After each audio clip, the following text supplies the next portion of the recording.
Hello, this Vishal Nagpure, director of Gurukul आहे नागपूर.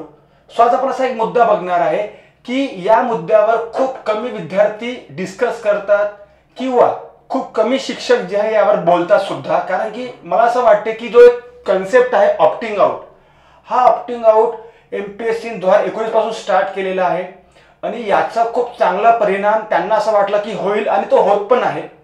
पण काही प्रमाणामध्ये झालं असं आहे की काही लोकांना 2-2, 3-3 पोस्ट ज्या मिळतात तिथे एक ऑप्शन असते की फॉर एक्झाम्पल तुम्हाला सांगतो मी, STI, ASO किंवा PSI असेल किंवा राज्यसेवेमधले काही पोस्ट असतील किंवा जे पण सर्व आपण बघतोय क्लर्कच्या पोस्ट येणार आहे.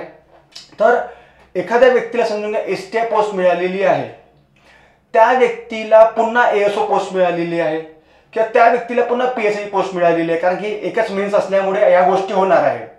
एकच मेन्स असल्यामुळे ग्रुप सी सर्वांना एकच पोस्ट भेटणार आहे, एकाच व्यक्तीला 2-3 पोस्ट मिळणार आहे.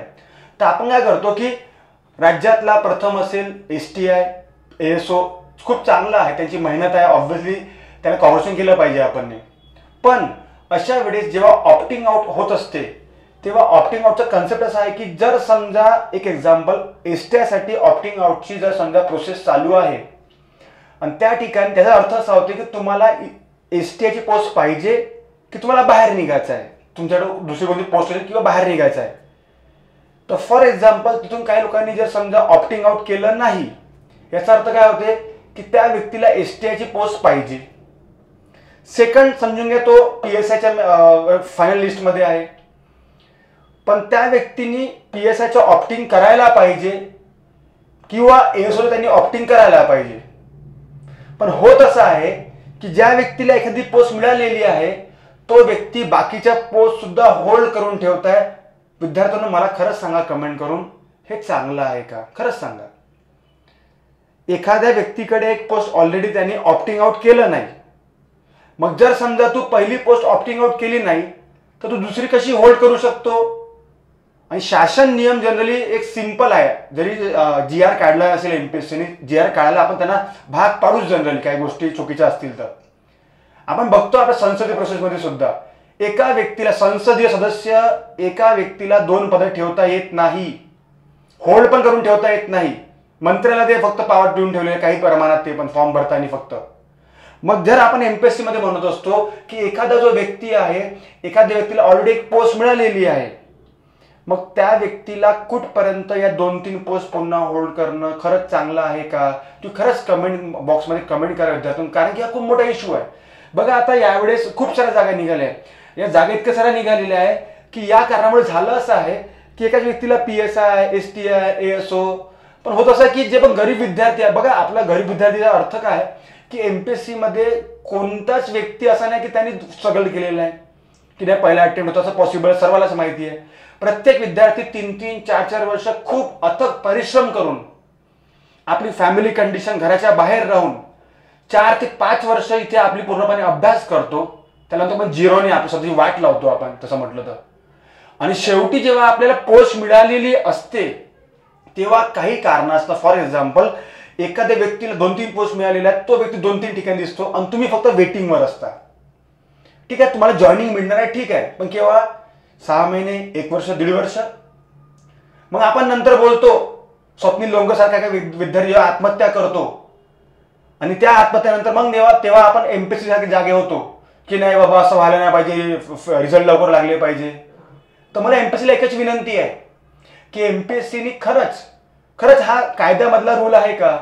हा खरंच आपल्या लॉ मध्ये असतो का की एका व्यक्तीने जर ऑप्टिंग आउट केलं नाही तर त्याला दुसरी पोस्ट होल्ड करता येते का त्याच लेवलची सेम? हा मोठे ठीक असतं, पण मोठे असल्यावर पण तुला ते पोस्ट सोडावं लागेल ना. तर हे खूप जास्त इम्पॉर्टंट. मला असं वाटतं की एमपीएससीने याच्यावर लवकरात लवकर निर्णय घ्यावा आणि लवकरच आपण एमपीएससीला सुद्धा निवेदन किंवा आपल्या मेल मार्फत जे पण करत आहे, ज्या पण प्रोसेस करत आहे, त्या सुद्धा भरपूर सारे विद्यार्थी, हजारोने विद्यार्थी अडकून आहे आता PSI, STI मध्ये सुद्धा. आणि मी तुम्हाला सांगत आहे, जे ग्रुप सीचे मेन्सवाले विद्यार्थी आहे त्यात 7,000 जागा आहे, पण त्याच्यामध्ये 2,000 जागा जे आहे ते PSI, STI वाल्यांच्या राहतील, 1,000 तर राहतील जवळपास. तर यांच्या पण यांनी पण पेपर दिलेले, यांनी पण मेन्स दिलेली आहे, तिथे यांचा पण स्कोर राहील. तर अशा वेळेस यांनी पहिल्याच दिवशी ऑप्टिंग आउट करायला पाहिजे. पण तुम्हाला मी सांगतो, मला काही गोष्टी कानावर सुद्धा आलेल्या आहे आणि या गोष्टी घडत सुद्धा आहे 2-3 वर्षापासून. ऑप्टिंग आउटसाठी काही अधिकारी जे आहे ज्यांचे म्हणजे अधिकारी त्यांना जस्ट पोस्ट त्यांना मिळालेली आहे ते मागण्या करतात विविध प्रकारच्या पैशाच्या असतील कंडिशन्स असतील, हे खरंच चांगलं नाही. आणि आता जे आपण ऑप्टिंग आउटच्या जे आपण प्रोसेस चालू आहे त्यामध्ये आम्हाला पण या गोष्टी बघायच्या की जो पण व्यक्ती जर खरंच या गोष्टी करत असेल आणि जर त्याला वाटतं की मला दोन्ही पोस्ट पाहिजे असेल तर आपण या संदर्भात आयोगाला पण निवेदन देऊ, नावासहित निवेदन देऊ की या व्यक्तीकडे 2 पोस्ट आहे, खरंच हा व्यक्ती दोन्ही पोस्ट करू शकतो का काम, गव्हर्नमेंटच्या रूल्समध्ये आहे का की एका व्यक्तीने 2 पोस्ट होल्ड करणं नियममध्ये आहे का. बस आम्हाला हे सुद्धा जाणून घ्यायचं आहे की एक व्यक्ती 2 पोस्ट होल्ड करू शकतो का, कारण की नियमातलं नाही आहे ना. सरळशी गोष्ट आहे, गव्हर्नमेंट व्यक्ती प्रायव्हेट गोष्टी होल्ड करू शकत नाही. तुम्ही 2 पोस्ट होल्ड करता, याच्याने होत काय की जे गरीब विद्यार्थी कंटिन्यू अभ्यास करणारे आहे पुण्यामध्ये, नाशिकमध्ये, नागपूरमध्ये, औरंगाबादमध्ये, संभाजीनगरमध्ये आपल्या, हे सर्व जे अधिकारी आहे हे दिवस रात्र अभ्यास करत आहे त्या एका गोष्टीसाठी की माझ्या त्या रिझल्टमध्ये नाव येणार आहे की नाही. आणि जेव्हा माझं नाव येतो त्या नावाच्या वर असे कॉमन जे नावं असतात ते खूप साऱ्या लिस्टमध्ये ऑलरेडी आहेत. मग मला असं वाटतं की एमपीएससीने खरंच या संदर्भात एक लवकरात लवकर GR काढावा. आणि माझी एक मागणी सुद्धा आहे की जे व्यक्ती असे कामं जाणून बुजून करत आहे, कारण की हे फ्रस्ट्रेशन झालं, मला वाटतं की हे मानसिक सुद्धा फ्रस्ट्रेशन आहे की ऑब्व्हियसली जर तुम्हाला माहिती आहे की तुम्ही ती पोस्ट घेणारच नाहीये तर मग ते तुम्ही ठेवून का करणार आहे. म्हणजे होत आहे की हे तुम्ही 5-6 लोकांना तुम्ही थांबवून ठेवता पोस्टसाठी. तुम्हाला पोस्ट भेटणार पण ते 5-6 महिन्यानंतर भेटेल, 1 वर्षानंतर भेटेल, म्हणजे अजून किती वेट करायची गरज आहे एवढं सर्व केल्यावर सुद्धा. तसे शेकडो विद्यार्थी आहे, हजारो विद्यार्थी आहे, PSI मध्ये आहे, STI मध्ये आहे, ASO मध्ये आहे. आणि लवकरच हा जो टॉपिक आहे ना, हा टॉपिक ग्रुप C ची जशी मेन्सचा रिझल्ट लागेल ना तसे हजारो विद्यार्थी तुम्हाला सांगू 100% राहतील. म्हणजे तलाठीची एक्झाम झाली, फॉरेस्टची एक्झाम झाली आहे, खूप सारे एक्झाम झाले. 2 ते 3 हजारच्या जवळपास जे विद्यार्थी आहेत ते टायपिंग मध्ये सुद्धा आहे. मग याच्याने होणार काय, जर त्यांनी ऑप्टिंग आउट केलं तर कट ऑफ खाली येईल है ना. पण जर त्यांनी ऑप्टिंग आउट केलंच नाही तर कट ऑफ वर पण राहील आणि वेटिंग ठेवावं लागेल एमपीएससीला अजून जास्त प्रमाणामध्ये. आणि त्याला अजून वेळ लागेल, 6 महिने 1 वर्ष लागेल पुन्हा त्या प्रोसेसला. मग हे खरंच कितपत चांगलं आहे. आणि ऑलरेडी या 2000 लोकांना ऑलरेडी बाकीच्या पोस्ट आहेत. मग ऑब्व्हियसली आता कोणी म्हणतात की आमचा अधिकार आहे, हा अधिकार मला वाटत नाही की कोणाला अधिकार असेल 2 पोस्ट ठेवण्याचा. गव्हर्नमेंटच्या कोणालाच अधिकार नाही आहे. गव्हर्नमेंटच्या पोस्ट असो की एखादा आमदार किंवा खासदार असो, तो सुद्धा एका वेळेस 2 पदं ठेवू शकत नाही. लोकसभेचं नाही, राज्यसभेचं नाही, विधानसभेचं नाही, विधान परिषदेचं नाही. मग आपण तर काहीच नाही समोर. मग जर एमपीएससीने, मला असं वाटतं की एमपीएससी लवकरात लवकर या संदर्भात निर्णय घ्यावा. आपल्या संदर्भात एक मी ग्रुप पण तयार केला, मी लिंक बॉक्समध्ये टाकलेला आहे, डिस्क्रिप्शन बॉक्समध्ये टाकलेला आहे, तुम्ही बघू शकता. जे पण या संदर्भात काहीतरी फसून आहेत ऑप्टिंग आउट संदर्भात ते तो ग्रुप जॉईन करा. त्याच्यामध्ये तुम्हाला मी एक फॉर्मॅट देतो, त्या फॉर्मॅटमध्ये आपण सर्व एमपीएससीला ईमेल करू आणि एक चांगल्या पॉझिटिव्ह पद्धतीने मला असं वाटतं या गोष्टी झाल्या पाहिजे. आणि जनरली राज्यसेवेत जसं मी बघतो की मॅक्झिमम विद्यार्थी आपल्या मताने ऑप्टिंग आउट करतात. PSI STI पण काही लोक ऑप्टिंग आउट करतात. पण काही लोक असे आहे जनरली की त्यांना असं वाटते की नाही माझी जर पोस्ट मिळणार की नाही. पण कोणी जॉईनिंग येतपर्यंत ऑप्टिंग आउट करत नाही की त्याला आपोआप काढलं जात नाही. तर मला वाटतं हे कम्प्लिटली रॉंग आहे.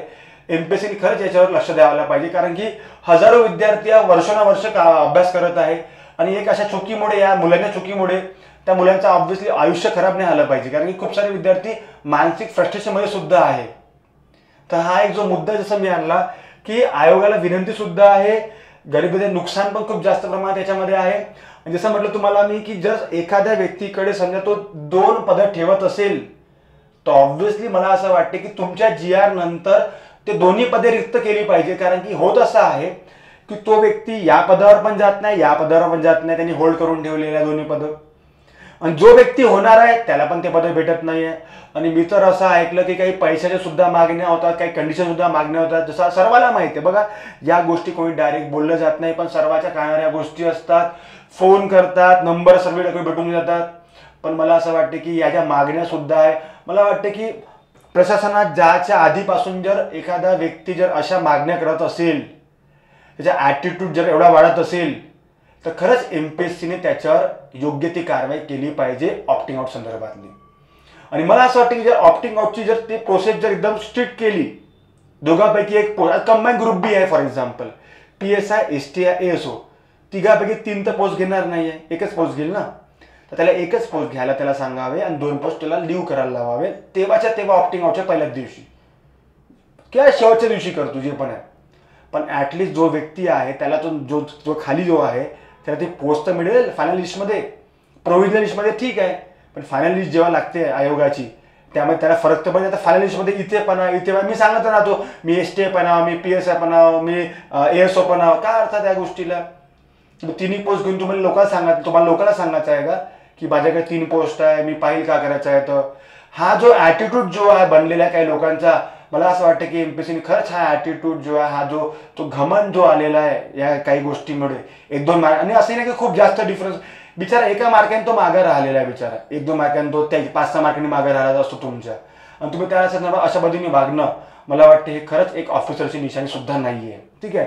तर आय होप की आयोग याच्यावर योग्य निर्णय घेईल, आणि निर्णय तेव्हाच घेत असते जोपर्यंत विद्यार्थी या संदर्भात काहीतरी बोलत नाही. आणि बघा तुम्हाला म्हटलं मी, हा ऑप्टिंग आउटचा इश्यू नाही का अजून समोर येणार आहे. जेव्हा ग्रुप सीची जी एक्झाम आहे ना, आता एकदा ग्रुप सीचे एक्झाम रिझल्ट लागू द्या, कट ऑफ इतका हाय चाललाय. खूप जण म्हणतात की 110, 120, 130 असं नाही, 180, 200 कट ऑफ पण जाऊ शकतो. पण रिझन काय की 2000 लोक ऑलरेडी पोस्ट होल्डर आहेत. पोस्ट होल्डर असल्यास त्यांनी ऑप्टिंग आउट केलं नाहीये, तरी पण यांनी हा फॉर्म भरलाय. सेकंड, हा फॉर्म भरल्यावर ऑप्टिंग आउट मध्ये त्यांनी तो जागा सोडल्या पाहिजे. त्यांनी जॉईनिंगला वेळ असते, कधी जॉईनिंगला वेळ असते. हे काय करतात की नियम इतके म्हणजे स्ट्रिक्ट नाही आहे, हा नियम स्ट्रिक्ट नाही अजून पण ऑप्टिंग आउटचा. या कारणाने लोक काय करतात सर्वजण की चला बाबा आता आपल्याला 2-3 पोस्ट ठेवता येते, बघू जे जॉईनिंग पहिले येईल ते करू.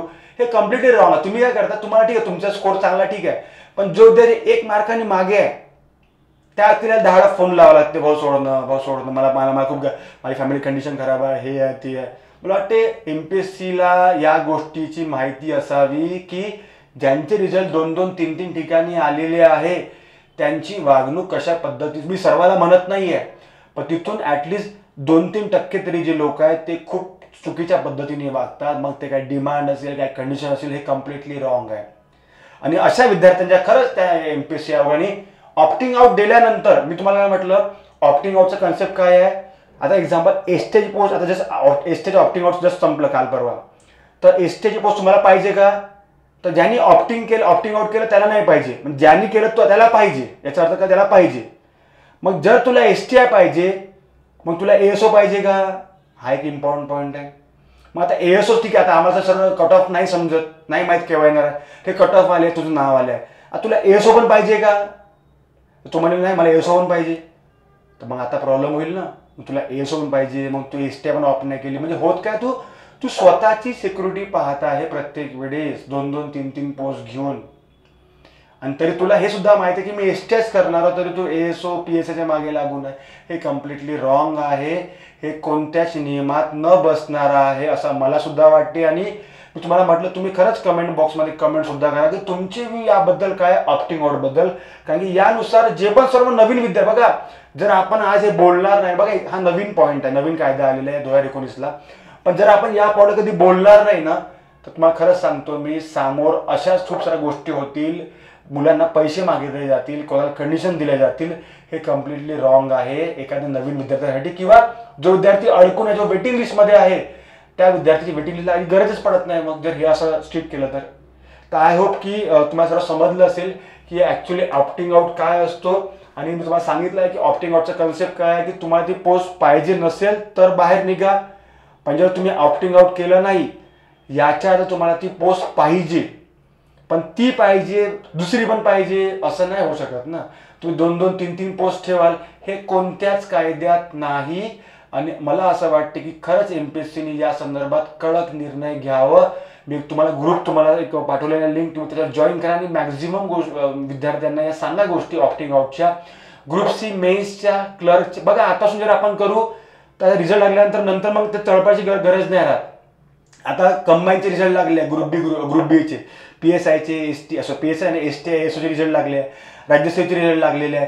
तर अशा ह्याच्यात ठीक आहे, राज्यसेवेचे जे अधिकारी आहेत ते बरोबर एकमेकाला, काही जास्त लोक असतात, ओळखीचे लोक असतात, ते बरोबर ऑप्ट करून टाकतात. पण जे नवीन जे येतात, नवीन म्हणजे ग्रुप C तर खूप भयंकर होणार आहे. तिथं मला माहित नाही काय होऊ शकतं. तर म्हणून मला वाटतं त्याच्या आधी जर एमपीएससीने जर समजा ऑप्टिंग आउट जर काही निर्णय उचलला की पाऊल उचलला समजून घ्या, तर आय होप की शासनामार्फत सुद्धा या गोष्टी चांगल्या पद्धतीने इम्प्लिमेंट केल्या जातील. ठीक आहे. तर बस मला एक तुम्हाला सांगायचं होतं ऑप्टिंग आउट काय आहे. आणि जर मला एक विनंती आहे की त्यांच्या खरंच कडक कारवाई करा आणि त्यांची दोन्ही पदे त्यांची रिक्त केले जावे, मला असं तरी असं वाटते. ठीक आहे. बस हे तुम्हाला एक सांगायचं होतं इम्पॉर्टंट पॉईंट जो खूप जास्त महत्त्वाचा होता. ठीक आहे. जय हिंद, जय महाराष्ट्र. थँक्यू.